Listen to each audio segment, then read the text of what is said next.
வணக்கம் நண்பா, welcome to கல்லா படி தமிழ். இனி நம்ம பார்க்க போகிற காணொளி நடிகர் சண்முக பாண்டி அவர் நடித்து வெளிவந்திருக்கும் திரைப்படம் படைத்தலைவன் படத்தின் திரை விமர்சனம். இந்த திரைப்படம் எப்படி இருக்கு?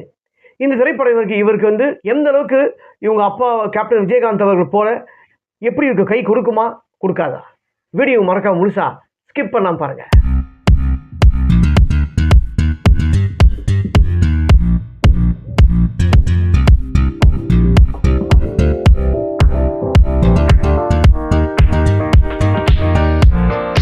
இந்த படத்தோட கதைன்னு சொன்னா, கதாநாயகனோட அப்பா கஸ்தூரி ராஜா, அவருக்கு 2 பசங்க, சண்முக பாண்டி ஒரு பொண்ணு. மூணாவதா யானை தான் சொந்த மக போல 25 வருஷமா வளர்க்குறாரு. இந்த 25 வருஷமா ஒரு குழந்தை போல அவர் பார்த்துக்கிறாரு. இந்த யானையை எங்கேயும் வெளியே அனுப்ப மாட்டாரு, எதுவும் பண்ண மாட்டாரு. அப்படி இருக்கும்போது இவருக்கு இவரோட சொந்தக்காரங்களே சரி, இவர் ஏதோ ஒரு சூழ்நிலை கட்டாயத்தில் இவர் கடன் வாங்கியிருப்பாரு. அந்த கந்து வெட்டிக்காரன் இவர் சொந்தக்காரன் தான். ஆனால் இருந்தாலும் கடன் வாங்குறதுல வசூலிக்கிறதுல அவர் ரொம்ப கண்டரேட்டாக இருப்பார். அந்த மாதிரி கேட்டார்கள், அந்த மாதிரி கேட்டிருந்தாலும் சரி, யார் கடனை திருப்பி தரலையோ வட்டி கட்டலையோ அவங்க கூட்டு அவங்க வீட்டு வாசலில் ஃபுல்லாக ஒரு நாள் ஃபுல்லாக செருப்பு இல்லாமல் நிற்க வச்சிருவார், வட்டி கட்டலன்ட்டு. அந்த மாதிரி கஸ்தூரி ராஜாவையும் நிற்க வச்சிடறாரு. ஆனால் எப்படியோ ஒரு சூழ்நிலை வட்டி கட்டிடுறாரு. இன்னும் கொஞ்ச நாள் அசலை கொடுக்கலன்னா உன்னை ஒளி பண்ணுவேன்றாரு. இதுக்காக கதாநாயகன் என்ன பண்ணுறது அவருக்கு தெரியல. கதாநாயகன் யானையை சினிமாவை நடிக்க வைக்கலாமான்னு சொல்லிட்டு ட்ரை பண்ணுறாரு. ஆனால் அதுக்கு என்னென்னமோ சொன்னாங்கன்னு சொல்லிட்டு வந்துடுறாரு. யானையை கல்யாண ஃபங்க்ஷனில் நடிக்க வைக்க இது பண்ண ஃபங்க்ஷனில் நிற்க வைப்பாங்க பாருங்கள், அந்த மாதிரி பண்ணுறாரு. ஆனால் இந்த கந்து வெட்டி கொடுக்குறவர் என்ன பண்ணுறாருன்னா, அவர் அவர்கிட்ட வேற ஒருத்தர் பேசி இந்த யானையை பெரிய லெவலில் ரேட்டு போகுது, ஒரு முக்கியமான இடத்துல இந்த யானை அமிச்சா இந்த யானையை நமக்கு அனுப்புகன்னு சொல்லிட்டு வேறு விதமாக பொய்யான பேசி இவருக்கு இது பண்ணுறாரு. இந்த யானையை எப்படியாவது நம்மக்கிட்ட வர வச்சிடணும், இந்த பணத்துக்கு பதில் இந்த யானையை கொடுக்கணும்னு சொல்லிட்டு அந்த வில்லன் ரொம்ப இதுவாக ட்ரை பண்ணுறாரு. அதுக்கு பதில் அது முடியலனுக்காக என்ன பண்ணுறாருன்னா, அந்த யானைக்கு மதம் பிடிக்கிற மாதிரி வர வச்சுட்டா அந்த யானைக்கு கெட்ட பேர் வந்துடும்ன்ட்டு ஒன்றே மதம் பிடிக்க வைக்கிறாரு யானையை. மதம் பிடிச்சதுக்கப்புறம் இந்த யானையை கூட்டு போயிட்டு கேம்பில் வச்சிடுறாங்க. கோர்ட்டு ஜட்ஜி என்ன பண்ணுறாருன்னா, ஏன் எதிர்க்கவே இது மதம் பிடிக்குது, இதை வீடியோ எடுத்து வைரல் ஆக்கி விட்டுறாங்க.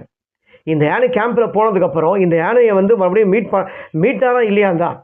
ஒரு கட்டத்தில் என்ன ஆகுதுன்னா, இந்த யானையை மீட்டதுக்கு ரொம்ப கதாநாயகன் அப்பா ரொம்ப போராடுறாரு, கடைசி வரைக்கும் போராடுறாரு. ஆனால் இந்த யானையை மதம் பிடிச்சிருச்சு அப்படின்னு சொல்லி காட்டுக்குள்ளே ஓடிடுச்சு அப்படின்னு சொல்லி ஒரு பொய்யான தகவலை சொல்லிடுறாங்க. ஆக்சுவலாக கதை நிறைய இருக்குது, பட் இருந்தாலும் இவர் தான் சொல்கிறேன். எதில் ஒரு பொய்யான தகவலை பரப்பி விட்டுறாங்க. இதுக்கப்புறம் இந்த இடத்துல போயிட்டு அவர் எந்த இடத்துல அந்த யானையை தேடுவார்னு சொல்லிட்டு அவர் தவிச்சிருக்கும்போது ஒரு போலீஸ்காரன் என்ன பண்ணுறாருன்னா, திடீர்னு அதிர்ச்சியாக கதாநாயகனை கண்டுபிடிச்சி கொள்றதுக்கு ஒரு எவ்வளோ வேணால் உங்களுக்கு பணம் தரேன்னு சொல்லிட்டு ஒரு திடீர்னு ஒரு என்ட்ரி, ஒரு சீன் வருது. அந்த சீன் எதுக்காக அந்த சீன் வருது, ஏன் அந்த சீன் வருதுன்னு யாருக்குமே தெரியாது. அந்த மாதிரி கொண்டு வராங்க. இன்டர்நேஷ்னல் லெவலில் உன் தலைக்கு ரேட்டு வச்சுருக்காங்கப்பா அப்படின்னு இன்ஸ்பெக்டர் சொல்கிறாரு. பட் அது எதுக்கு அந்த சீன் வச்சாங்க, அந்த கேரக்டர் ஏன் வந்ததுன்னு யாருக்குமே தெரியல. ஸோ அப்போ உதவி கிடைக்காத போது அந்த இன்ஸ்பெக்டர் என்ன சொல்கிறாருன்னா, நீ நேராக ப்ரொஃபஸர் ரமணா போய் பாரு அப்படின்றாங்க. அந்த சீனை ஒரு பெண்டை போட வச்சுருக்காங்க. ப்ரொஃபஸர் ரமணா யாரும் இல்லைங்க, ஏஐ தொழில்நுட்பத்தில் கேப்டன் விஜயகாந்த் அவர்களை இந்த படத்தில் அப்படியே நடிக்க வச்சுருக்காங்க. அது ஒரு சீன் தான் வராரு. நம்ம கோட் திரைப்படத்தை விட, ஏன்னா அதில் ஒல்லியாக காட்டியிருப்பாங்க. நேச்சுரலாக கேப்டன் விஜயகாந்த் அவர்கள் அவரோட உடம்பு எப்படி இருக்குமோ அந்த மாதிரி ஏஐ தொழில்நுட்பத்தில் அழகாக பயன்படுத்தி அழகாக இந்த சீன்ஸை காட்டியிருப்பாங்க. விஜயகாந்த் அவர்களை பார்க்கும்போது நமக்கு மறுபடியும் இறந்தவர் மறுபடியும் நம்மளுக்கு உயிரோடு வந்த மாதிரி நமக்கு பப்ளிக் பார்க்குறவங்க ஒரு ஃபீலிங்கோடு பார்க்குறாங்க ஆடியன்ஸ். அந்த மாதிரி இவர் அந்த காட்டுக்குள்ளே போகிறாரு. அந்த காட்டுக்குள்ளே அந்த காட்டுக்குள்ளே ஏற்கனவே ஒரு கொடுமையான முறையில் வனபத்திர காளி, அந்த காளிக்கு ஒரு பலி கொடுத்தா, அந்த பலி கொடுத்தா எல்லா விதமான தொழிலதிபர்களும் பிஸ்னஸ் மேனுங்க சொல்கிறதெல்லாம் நடக்குதுன்னு சொல்லிட்டு மாடுங்களையும் மிருகங்களையும் எடுத்து தலையை வெட்டி ரத்தத்தை தெளித்து பலி கொடுப்பாங்க. அந்த மாதிரி ஒரு கொடுமையான சீன்லாம் இந்த காட்டுக்குள்ளே இருக்குது. ஆனால் இந்த காட்டுக்குள்ளே அது முனிஷ்காந்த் கூட கதாநாயகி இருக்காங்க, யாமினி சந்திரா அவங்க இருக்காங்க. அவங்க அந்த காளியை எப்படியா இது பண்ணணும், இந்த யானை காட்டுக்குள்ளே இங்கே வர மாதிரி ஒரு கனவு காண்றாரு முனிஷ்காந்த். அதுக்கேற்ற மாதிரி கரெக்டாக இவர் கதாநாயகன் வராது. இந்த காளிக்கிட்டேருந்து இன்னும் ஒரு 3 நாளில் இந்த யானையை வந்து பலி கொடுத்துருவாங்க. இந்த அப்பாவி மக்களை வந்து அங்கே காட்டில் வந்து இந்த பலி கொடுக்குறவங்க கிட்ட இருந்து நம்ம காப்பாற்றினாரா இல்லையான்னு தான் இந்த படத்தோட மொத்த கதையும். அதாவது இந்த யானையை வந்து தூக்கின்னு போயிடுறாங்க. இந்த யானையை தூக்கின்னு போனதுக்கு அப்புறம் இந்த யானையை வந்து அவர் மீட்டு எடுத்தாரா இல்லையான்னு தான் இந்த படத்தோட முழு திரைக்கதையும். இந்த திரைக்கதை இந்த படத்தோட ஸ்க்ரீன் பிளேயில் ஏகப்பட்ட குறைகள் வந்து அதிகமாக இருக்குது. நிறைய சீன்ஸில் வந்து நல்ல நல்ல சீன்ஸுகள்லாம் போயிட்டே இருக்கும். அந்தந்த சீன்ஸுக்கெல்லாம் போன உடனே நடுவில் வந்து அந்த சீன்ஸ் வந்து கட்டான மாதிரி அதை மொட்டையாக விட்டுட்டு வேற ஒரு சீன் அப்படியே வர மாதிரி இருக்கும். இந்த திரைப்படத்தில் அந்த மாதிரி காட்சிலாம் இருக்குது. இந்த திரைப்படத்தில் வந்து நிறைய குறைகள் இருக்குது. கும்கி படம் மாதிரிலாம் இல்லை, அந்த மாதிரி காட்சிகள் சீன்ஸுக்கு வந்து அமைக்கப்பட்ட தொட்டு இருக்குது. கதாநாயகிக்கும் கதாநாயகனுக்கு சம்மந்தம்லாம் இல்லை. அவருக்கு அவங்க 2 பேர் இவங்க 2 பேர் லவ் பண்ணுறதோ இல்லை அவங்க இவங்க லவ் பண்ணுறதோ அந்த மாதிரி காதல் காட்சிலாம் இந்த திரைப்படத்தில் வைக்கவும் இல்லை. அவங்க காதலிக்கிற மாதிரியே வைக்கல. கதாநாயகனோட சண்முக பாண்டியோட ஒரே குறிக்கோள் நான் காணாமல் போன யானையை வந்து மீட்டெடுக்கணும், இதுதான் கதை. அந்த ஒரு குறிக்கோளை மட்டும் தான் எடுத்துருக்காரு. இது ஆந்திராவில் கேரளா நடந்த ஒரு உண்மை சம்பவம். இந்த உண்மை சம்பவத்தை தான் இந்த திரைப்படத்தை வந்து முழுக்க எடுத்திருக்காங்க. இந்த திரைப்படத்தில் நம்ம கேப்டன் சீன் காட்டினாங்க பாருங்கள், அந்த சீன் தான் ரொம்பவே நல்லா இருக்குது. அதுக்கப்புறம் வந்து பார்த்தீங்கன்னா சண்முக பாண்டி அவர்கள் நடிப்பு வந்து நல்லா இருக்கா நல்லா இல்லையான்னு சொன்னால் சண்முக பாண்டி அவர்களோட நடிப்பு ரொம்ப நல்லா இருக்குது. அதாவது பார்த்தீங்கன்னா நம்ம சில ஷாட்டில் நம்ம கேப்டன் விஜயகாந்த் அவர்களை பார்த்துற போல தான் இருக்குது. ஆனால் என்னோட தனிப்பட்ட முறை என்னோட கருத்து என்னென்னா அவருக்கு வந்து இன்னும் வந்து ஹோம்ஒர்க் தேவைப்படுது.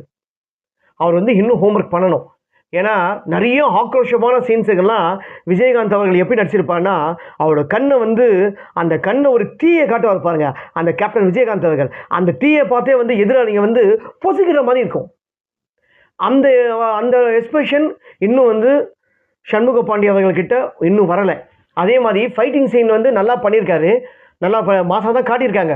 ஆனால் ஃபைட்டிங் சீனில் கேப்டன் விஜயகாந்த் அவர்கள் போல, அதாவது அவரோட தந்தை அவங்கள போல ஃபைட்டிங் சீன் வந்து அந்தளவுக்கு பிரம்மாண்டமாக பண்ணலை. ஏன்னா விஜயகாந்த் அவர்களோட ஃபைட்டு வந்து கால் வந்து பின்னாடி சருசன்னு தூக்குவார், டப்பு ஒரே பின்னாடி தான் இருக்கும். அந்த காலை வந்து இவர் பின்னாடி தூக்கிறதுக்கு தயங்குறாரு. ஒருவேளை அவர் ரொம்ப விஜயகாந்தை விட ஹைட்டு, ஒருவேளை தயங்குறாரா இல்லை அவர் வந்து சரியாக பாடி லாங்குவேஜ் இன்னும் கொஞ்சம் சரியாக பண்ண முடியலையான்னு தெரில. ஒரு கம்ஃபர்டபுள் இல்லாமல் இருக்கும். நீங்களே பார்த்தீங்கன்னா நீங்களே தெரிஞ்சுப்பீங்க. காலை தூக்கிறதுக்கு கொஞ்சம் யோசிச்சு வச்சு தான் தூக்குறாரு. விஜயகாந்த் அவர்கள்கிட்ட காலை சுறுசுறுப்பாக தூக்கின இதை ஸ்பீடு இவர்கிட்ட இல்லை. ஆனால் கண்டிப்பாக இவர்கிட்ட வரும். ஒருவேளை அடுத்த படத்தில் வரலாம். இனிமேல் நடக்கிற அடுத்தடுத்து வர படத்தில் கடவுளோட ஆசீர்வாதத்தால் கேப்டன் விஜயகாந்த் அவரோட ஆசீர்வாதத்தால் கண்டிப்பாக சண்முக பாண்டி அவர்கள் நல்லா வருவார். மேற்கொண்டு அவர் நல்லா வரும்போது அந்த சந்தர்ப்பத்தை பயன்படுத்தி கேப்டன் விஜயகாந்த் அவரோட பேரை டேமேஜ் பண்ணாத அளவுக்கு அவரோட மகன் வந்து நிரூபிக்கணும். அதுதான் ஒரு மகனாக இருந்து அவர் பண்ண வேண்டிய பொறுப்பு. அவர் தான் காலை எப்படி பின்னாடி தூக்குறாரு அதே மாதிரி அப்பா மாதிரியே தூக்குறாருன்ட்டு அவரை வந்து சொல்லணும். அதுக்கு அவருக்கு ஹோம்ஒர்க் வந்து நிறைய தேவைப்படுது. இந்த படத்தோட இசைஞானி இளையராஜா இருக்கிறதுலையே வந்து ரொம்ப மட்டமாக பண்ணியிருக்காரு. அவர்கிட்ட அந்தளவுக்கு சரக்கு இல்லை இசை. ஏன்னா கேப்டன் விஜயகாந்த் அவர்கள் வந்து ரொம்ப வந்து நல்லா யாராரையோ புது ஆளுங்களை வந்து வாழ்க்கை கொடுத்துருக்காரு இளைஞர்கள்லாம். அது எல்லாருக்கும் தெரியும். பிரேமலதா விஜயகாந்த் தெரியும், இண்டஸ்ட்ரியில் இருக்கும் எல்லாருக்கும் தெரியும். அந்த மாதிரி இருக்கும்போது ஒரு டைரக்டர், அறிமுகம் டைரக்டர் அன்பு, அதாவது அன்பு அவர் தான் பண்ணியிருக்காரு. அவருக்கு முதல் ஃபஸ்ட் டைம் படம் இந்த திரைப்படம். அவருக்கு வந்து வாழ்க்கை கொடுத்தவங்க நீங்கள். இந்த திரைப்படத்தில் வந்து எத்தனையோ இசையமைப்பாளர் வந்து சான்ஸ் கிடைக்காம சுற்றி நிற்காங்க. அவங்களுக்கு வந்து சண்முக பாண்டி அவர்கள் வந்து வாழ்க்கை கொடுத்துருக்கலாம். இசைஞானி இளையராஜா நம்ம போட்டாலும் சரி, அனிருத் அவர்கள் போட்டாலும் சரி, ஏஆர் ரஹ்மான் அவர்கள் போட்டாலும் சரி, ஒரு பெரிய பேனர் அவ்வளோதான், ஒரு பிஸ்னஸ் அவ்வளோதான் கண்டி. மற்றபடி வேறு ஒன்றும் கிடைக்க போகிறதில்லை. ஏன்னா இளையராஜா அவர்கள் போடுறதுனால என்னென்னா நீங்கள் என்னைக்கு அவர் என்ன போட்டாலும் அவர்கிட்ட நீங்கள் பயந்துக்கிட்டு எதுவும் வாங்கி தந்து பேச முடியாது. ஐயோ கத்துவாங்களோ, ஏதாவது திட்டிடுவாங்களோ அப்படின்னு சொல்லிட்டு நல்லாங்க சார் அப்படின்னு சொல்லி நீங்கள் விட்டுருவீங்க. ஓகேங்களா? ஆனால் இந்த திரைப்படத்தை ஒரு லாஸ்ட் கிளைமேக்ஸ் பாட்டு நல்லா இருக்குது. மற்றபடி வந்து பாட்டுகள்லாம் ஏதோ சாதாரண ஆள் போட்ட மாதிரி ஒரு மெல்லிசை பாட்டு மாதிரி இருக்குது.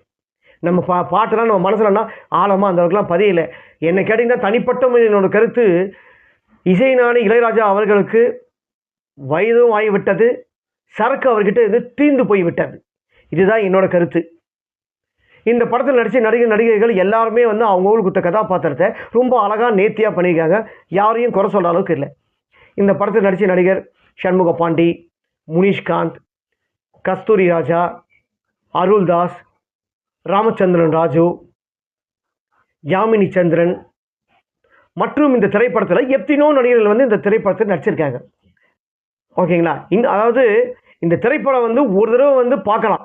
படம் வந்து ஓஹோலாம் சொல்ல முடியாது. படத்தலைவன் படம் நல்லா இருக்குது. இன்னும் கொஞ்சம் ஸ்க்ரீன் பிளே பெட்டராக இருந்தால் நல்லா இருந்திருக்கும். சில சிஜி ஒர்க்கில் தான் நிறைய இதெல்லாம் காட்டியிருக்காங்க, யானையெல்லாம். ஓகேங்களா? அதெல்லாம் கொஞ்சம் நல்லாவே இருக்குது. எதாவது சொல்லுங்க, கிளைமேக்ஸ் நல்லா இருக்குது. செகண்ட் ஹாஃபில் கொஞ்சம் லேக் நிறைய இருக்குது இந்த திரைப்படத்தில். இந்த திரைப்படம் வந்து எந்த விதமான ஆபாச காட்சிகள் இல்லாமல், ஆபாச வசனம் இல்லாமல் இந்த திரைப்படத்தை எல்லாரும் ஃபேமிலி ஆடியன்ஸ் வந்து உட்காந்து பார்க்குற மாதிரி எடுத்திருக்காங்க. ஆனால் படம் வந்து ஒரு தடவை பார்க்கலாம்.